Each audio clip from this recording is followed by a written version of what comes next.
college football. That's the result, and so we know that it's going to be a big test, especially on the road, and we're going to have to bring our A game. Cal, do you ever are you allowed to at least see if Marvin has a shot on almost every play? I mean, you understand what I'm saying? I mean, I grew up in the era of Keystone combos, of the quarterback and receiver kind of being known together and stuff. But are you allowed to like peek at Marvin on every play, or is it?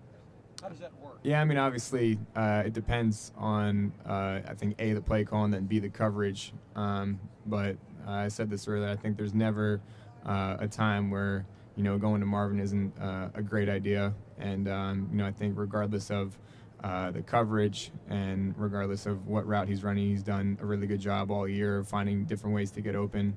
And, I think he'll continue to do that. And I think that's a credit to the way he watches film, being able to see what the defense is doing and, how they're trying to stop him and exploit it.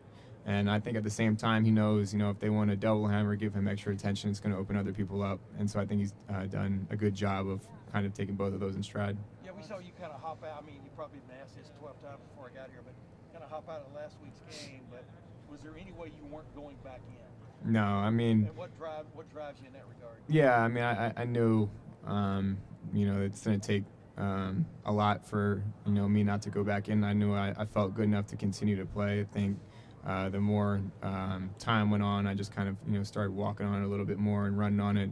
Felt better. So I mean, obviously in the moment it hurt, but given the circumstances, there's no doubt in my mind that I was going to lose that game.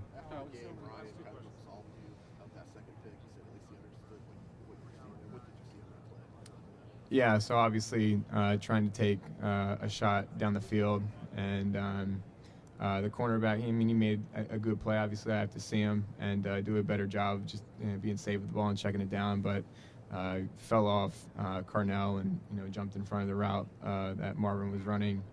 So a look that I hadn't seen, but I think it's just another learning moment and understanding that. You put certain plays on film, teams are going to start to scheme it up a little bit, and I think I made a good play, but I think I just have to be better than that.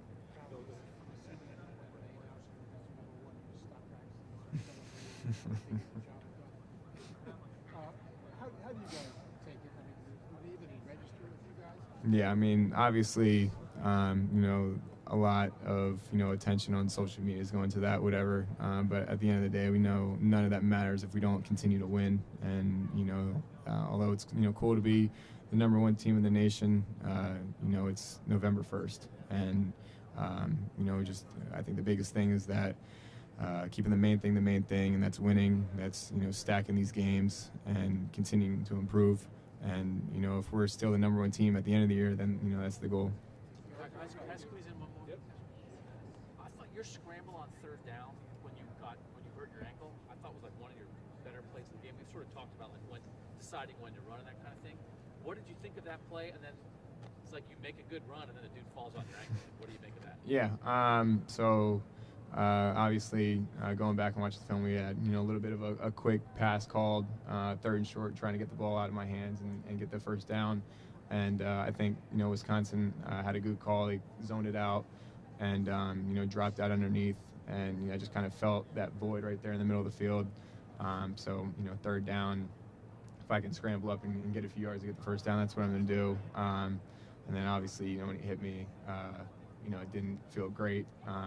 But I think the biggest thing is just trying to keep us on schedule, and any way I can. If that's tucking my head down and picking up a few yards, that's what I'm going to try to do.